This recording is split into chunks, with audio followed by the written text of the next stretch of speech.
नमस्कार, मैं हूं बॉबी और आप देख रहे हैं एशियन स्काई न्यूज। और इस वक्त बांग्लादेश की बड़ी खबर सामने आ रही है, जहां पर बांग्लादेश की प्रधानमंत्री शेख हसीना ने बढ़ते विवाद और प्रदर्शन को देखते हुए इस्तीफा दे दिया और एक विशेष चॉपर से वो बांग्लादेश छोड़ करके निकल गई।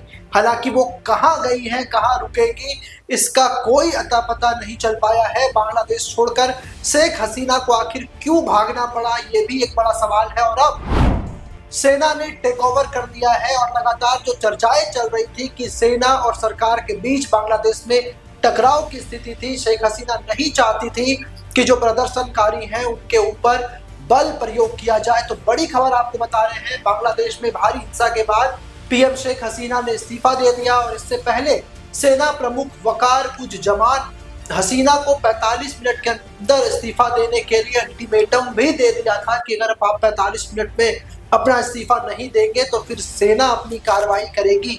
पीएम शेख हसीना देश छोड़कर किसी सुरक्षित ठिकाने पर चली गई हैं। वहीं प्रदर्शनकारी शेख हसीना के घर के अंदर घुस गए और तोड़फोड़ कर रहे हैं। देश के कई इलाकों में जीत का जश्न मनाया जा रहा है। इस हिंसा में अब तक 300 से ज्यादा लोग की मौत हो गई है। शेख हसीना के साथ उनकी बहन ने भी ढाका छोड़ दिया है। बांग्लादेश आर्मी चीफ ने हसीना से कहा था कि उनको सम्मानजनक तरीके से इस्तीफा देकर सत्ता से हट जाना चाहिए। और इस बीच बांग्लादेश की प्रधानमंत्री के बेटे ने सुरक्षा बलों से किसी भी अनुवांछित सरकार को सत्ता में आने से रोकने का आग्रह किया था। सेना प्रमुख देश को संबोधित करने वाले हैं, कुछ ही देर में वो प्रेस कॉन्फ्रेंस भी करेंगे।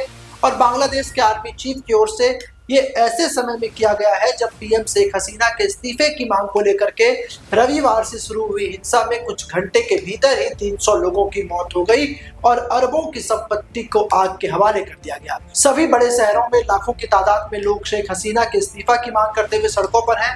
राजधानी ढाका पर प्रदर्शनकारियों ने पूरी तरीके से कब्जा कर रखा है और लाखों लोग प्रमुख चौकियों पर जमे हुए हैं। बांग्लादेश में पीछे कुछ दिनों में प्रदर्शन के दौरान हिंसा में 300 लोगों की मौत हो चुकी है। इससे देश की अवामी लीग की सरकार और पीएम शेख हसीना सवालों के घेरे में आ गई थी। बांग्लादेश मीडिया के मुताबिक देश में सेना प्रमुख वर्तमान में देश की स्थिति पर राजनीतिक दलों के नेतृत्व के साथ परामर्श में लगे हुए हैं। इसके बाद सेना प्रमुख का संबोधन होगा। बांग्लादेश सेना प्रमुख का टेलीविजन संबोधन एक बार फिर कुछ समय के लिए टाला गया है। माना जा रहा है कि सेना प्रमुख अपने संबोधन में सत्ता परिवर्तन का ऐलान भी कर सकते हैं। और बांग्लादेश में बीते महीने विवादास्पद कोटा प्रणाली पर ढाका विश्वविद्यालय में छात्र कार्यकर्ताओं की पुलिस और सरकार समर्थक प्रदर्शनकारियों के साथ हिंसक झड़प हुई थी। इस विरोध प्रदर्शन में भीड़ बढ़ने लगी थी और हिंसा शुरू हो गई।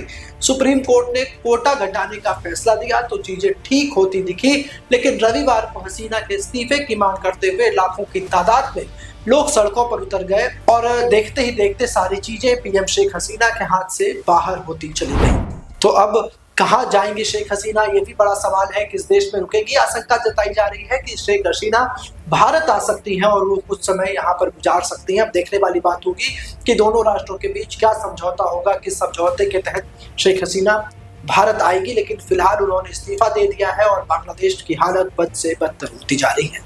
ऐसे ही तमाम खबरों के लिए आप हमारे साथ बने रहें और देखते रहें एशियन स्काई न्यूज।